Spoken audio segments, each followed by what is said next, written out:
บายดีเด้อพ่อแม่พี่น้องเอฟซีสู่ผู้สู่คนพบพอกับช่องบ่าวในคือเก่าเนาะมื่อนี้ก็ต่องานเขาคือเก่าเนาะทุกคน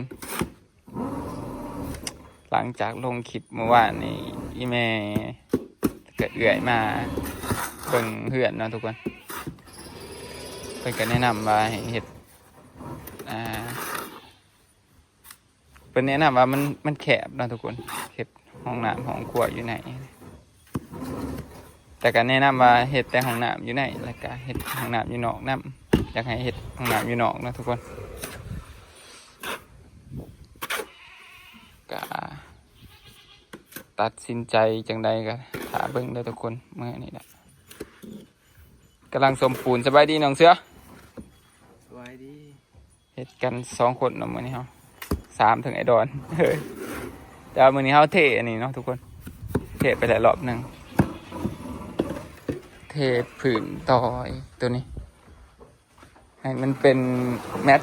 1 แมท10นะทุกคนเทต่อกันถ้าเทถังอิฐมันแคบโผล่ประมาณ80 เซนนะ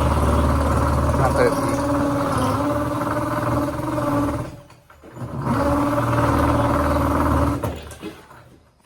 เพิ่มเป็นนั้นแมท10ว่านี้เขาก็ก่อตัวนี้นะทุกคนก่อผนังห้องน้ำเดี๋ยวจะเอาอันอินบ็อกซ์2 ดมมาใส่เนาะมาใส่นี่นะบอลเขาจะก่อขึ้น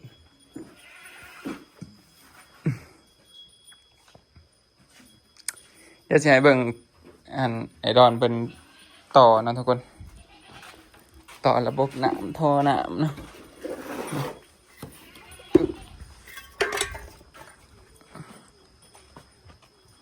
นี่โอ้คักว่ะ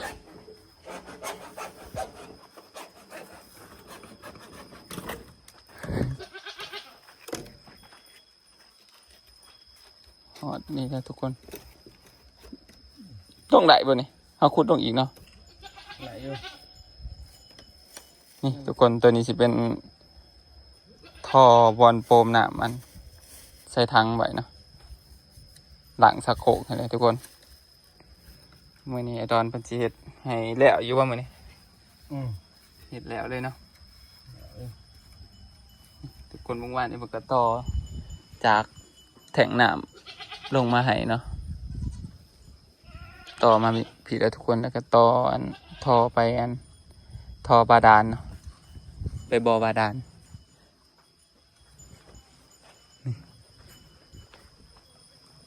มื้อนี้เราสิเฮ็ดระบบน้ำให้แล้วเรียบร้อยเนาะ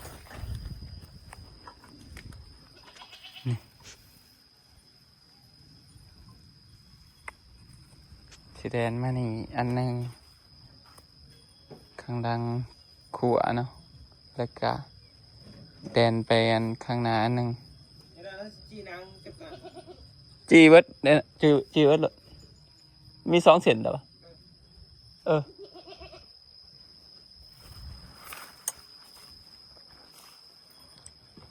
เจาะเอาเนาะทุกคนใส่สวรรค์ใหญ่ก็บ่มีแต่สวรรค์ซ้ำล้มเลยบ่ท่อ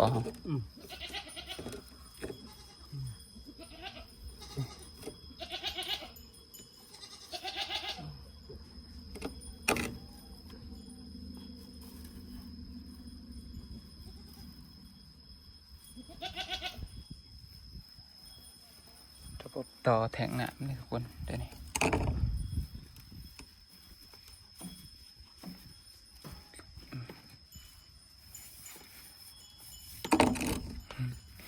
ผมไปซื้อขอต่อใหม่อีกลายเถื่ออยู่ทุกคนลายคักเนาะใส่ลายเนาะขอต่อฮะมันซิกแซกนี่ตอนไหนต่อเองกับบ่เป็นดอกทุกคนเลยงงขี่เพื่อจะไปซื้อนั่นซื้อนี่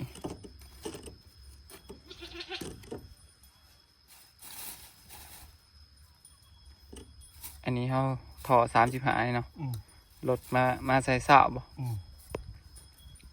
สาวโดดเอาหัวอย่างมอแห้งถ้าเพิ่งเดี๋ยวทุกคน กะสีแห้งซ้ำอะไรนะซ้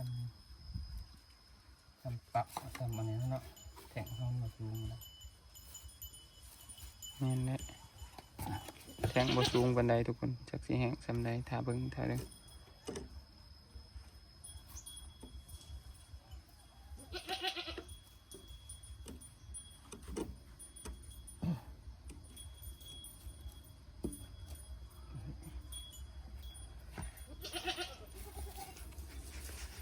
บรรยากาศเขาจะว่าฝนสิตกเด้อพี่น้องมื้อนี้ก็ยังว่าพายุสิเข้าวันที่15ถ้าดุนเบิ่งพายุเข้าสินอนได้ว่าอยู่เที่ยงนี่ถ้าเบิ่งพี่น้องเอ้ย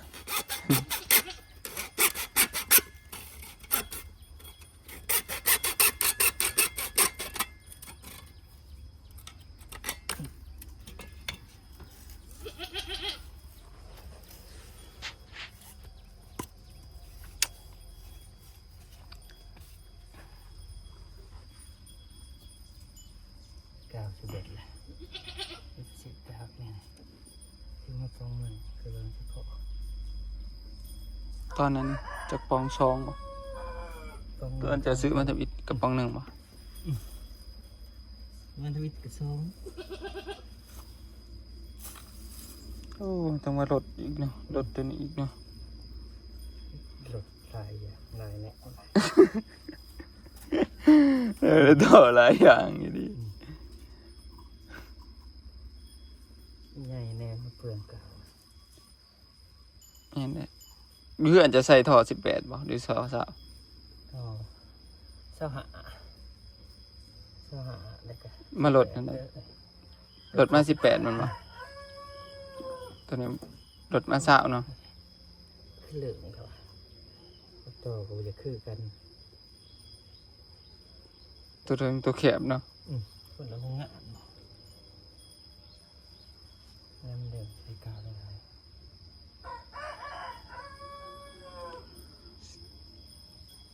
อ่ะทุกคนมาเบิ่งมามื้อนี้สิได้ซำใดเนาะเฮาเฮ็ดเวียก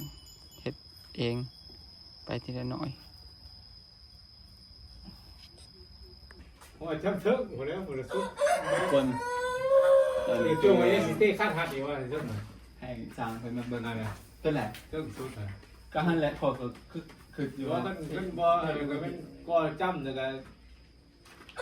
ก่อนเด็กเกิดแซว เป็นเด็กดึกขนาด น้อ นั้ ง น เห็ดขับคนเด็กขับไว้อยู่แล้ว อ๋อ ไม่น่าสาเป็นแนนด้วยเอาเขาไปเต้เอ็นเหรอ แม่นเนาะ เขาไม่ได้จอดเห็ดคนเด็กขับใส่กระบอก ตัวมันยากนี่แรกนี่มันสิก่อหลายเบอร์ ตั้งใส่ตั้งบล็อกเขาแล้ว ต้องใส่ ตั้งบล็อกใส่ไปเขากับคนเด็กขับนะเขาจะว่าขับใส่กระเด็กเขาเลย ตอนนี้คือตอนนั้นให้สั่งเพิ่นมาเบิ่งเนาะว่าสิให้เพิ่นขันห้องให้ขันห้องแล้วก็ตั้งติดตั้งวงประตูเพิ่นก่อขึ้นนี่แหละทุกคนเป็นสร้างเป็นคนเริ่มกันเนาะว่าสิเบิดเท่าไหร่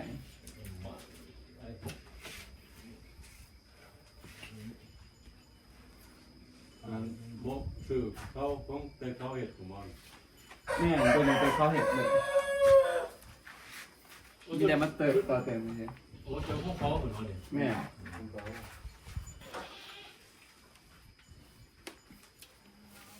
ไอ้ดอยขึ้นมา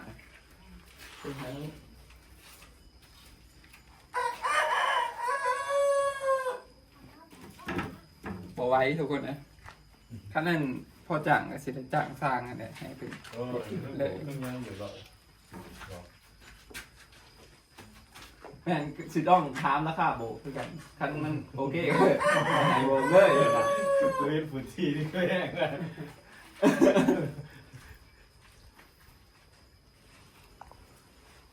แต่ว่า เรือกับซ้ำเปียกเอาไปของน้ำเดียวนี่เลย ได้แล้ววะ ได้น้อยคุ้มไปมั่วเห็ดแต่งน้ำก่อนนะพอได้ใส่น้ำโอ้ ลูกก็ลูก โปมได้ครั้งแรกเลยนะ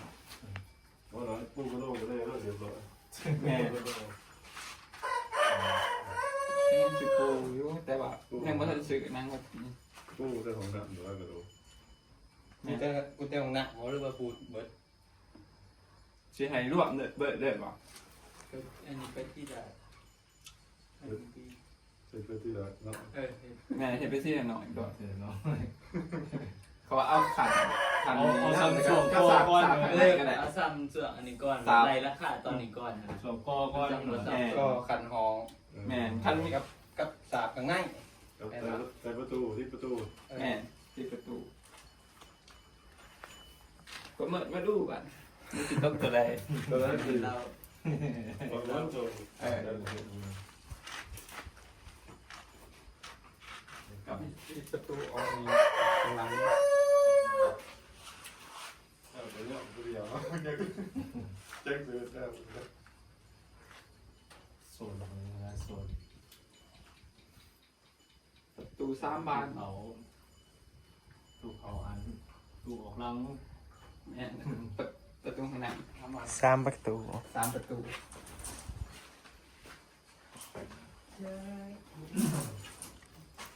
จะให้ขึ้นใส่กันทุกคน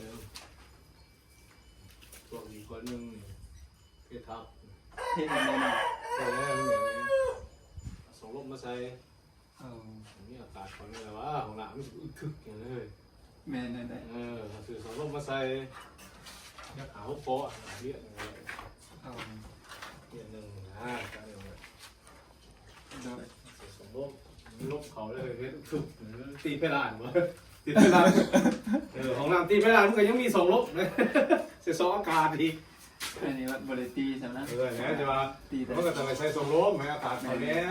ทึกเยอะจะอยู่เยอะมันเขาของน้ำเพื่อแตกก็แตกไปเลย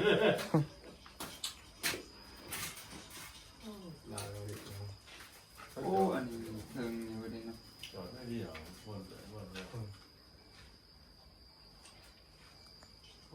มุ่งคือจะไปนี่ไป ตัวนี้ร่วมตัวนี้เขาก่อเองเหรอมีแต่ให้เราเขาเนาะ ป้าโล เดี๋ยวมันสิเนี่ยเรา นี่ นี่มันก็ยากแล้วเหรอวะจ๊ะ ถ่ายแล้วทุกคนตอนนี้ก็คือ เสียทุบออกเลยมันบวกเป็นใบหรอเนี่ย เราอันสิจ่างเพื่อนเนาะทุกคนตกลงราคากันเลยเนาะร่วมมันติดตั้งประตูร่วมก่อตัวนี้นะเนาะก็เบิดเป็นหาหลานเนาะทุกคนก่อผนังกันของมีแต่ก่อเนาะบริษัทอะไรเงี้ยก่อแล้วก็ติดประตู4 บานนะทุกคนประตู4 บาน เขากินเดี๋ยวน้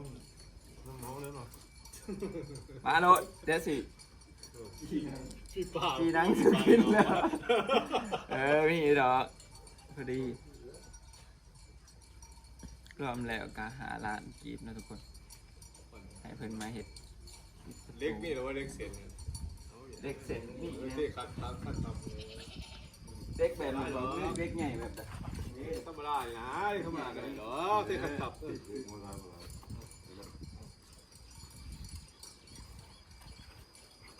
ตัดสินใจเลยทุกคนจะสร้างซะทุกคนเลยก็เลยปวดหัวเลยแต่ละมือ ทับอีกแล้วของวาง เกิดอะไร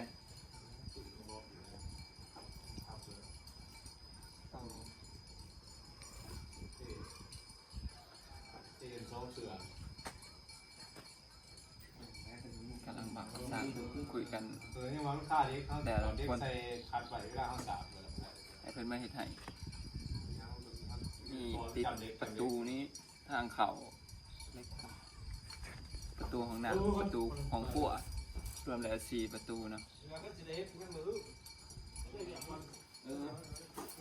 สาวคนบามือคือได้มาแต่นั้นเฮาสิไปเฮ็ดหยังบาด ฉาบ ถามเพิ่นว่า สามก่อนก็ได้นะดีสามเบื้องมันเนี่ย เสียอี มันแหละเนาะ เสียเปลือกมันแหละ ชีวิตยังหวานฉ่ นี่ข้างหน้านี่ คนยังว่าข้อสามยังว่าข้อสามเป็นอยู่นะโอ้ยคือทูสถาน ก็ไปเฮ็ดน้ำจ่าออกกับอีพอร์ตตอนนี้เพื่อนมันสกีมครับก็ว่าเกยอยู่นะชมปูนแห่ดอนตอนตะกี้ทุกคน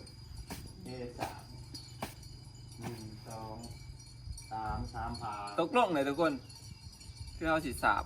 เขาคือเอาสีเห็นจางสร้างซะ จางสร้างก็ขันห้องให้เขาแล้วก็ปิดประตูให้เขา ประตูยังเรียบร้อยมันก็เป็นเนื้อมันเลยมันก็เป็นเนี่ยซ้ำมันแล้วเลยมีแต่สาบมันมีแต่สาบก็ปูกับโลว่าท่านสาบก็ปูกับเพิ่ม เป็นมาเห็ดพออุปกรณ์เขาก็ซื้อมาไว้ครบเลยเนาะมาทุกคนเมื่อนี้ก็เบิ่งฝนฝ่าคือสิตกเนี่ยเนาะวันนี้ก็ตัดสินใจให้เขาเจ้าอันมาก่อให้เด้อทุกคนแล้วก็เมื่อนี้เขาก็ขุดอันท่อแล้วก็ทมท่อเนาะนี่ท่อน้ำเขาพังเนี่ยเฉยตัวนี้คือพังกันถ่วมมันนี่มันเดี๋ยวคือสิพ้นสิห้ามเขาเลยแหละทุกคนมือนี้ดูได้พอดีเพียงเนาะฮะครั้งไหวใส่อันใส่นี่ก็ได้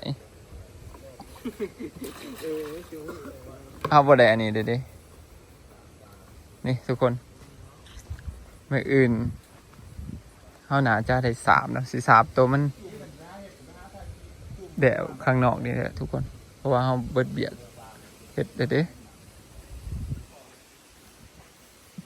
ถ่ายเขาจะมาก่อนี่เอาถมท่อนะทุกคนขุดถมท่อเจียดอนเป็นต่อไอ้เมื่อนี่ได้น้องพันน้องเสือมาขุดนำกันเมื่อคืนนี้ก็ขุดแต่คืนนี้แต่ซุ่มนั่นแหละทุกคนวันนี้ก็มาต่อแต่นี้มันซุ่มนี้มันแข็งแล้วเมื่อนี้ก็ถูกลงมาเลยทุกคนโอ้ฝนลงมา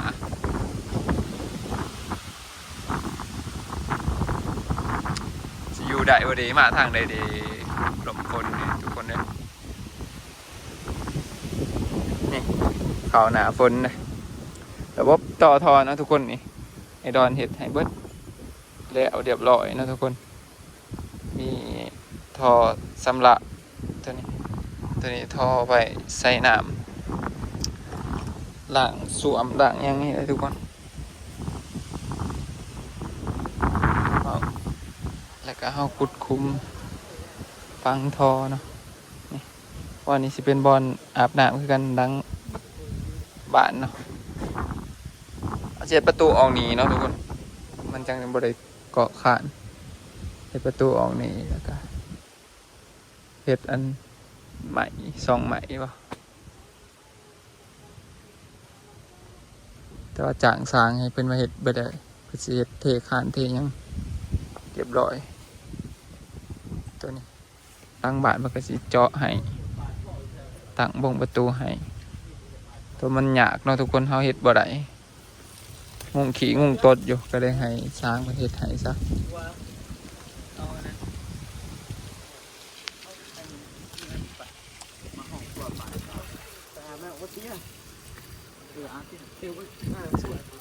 บ่ได้เปิดน้ำใส่แท่งเนาะไปทุกคนพอกันคลิปหน้าเด้อสำหรับคลิปนี้วันนี้ขอตัวลาไปก่อนเนาะวันนี้ก็สีถ่ายอันบรรยากาศฝนตกให้เบิ่งเด้อคันฝนตกเฮาสิอยู่ได้บ่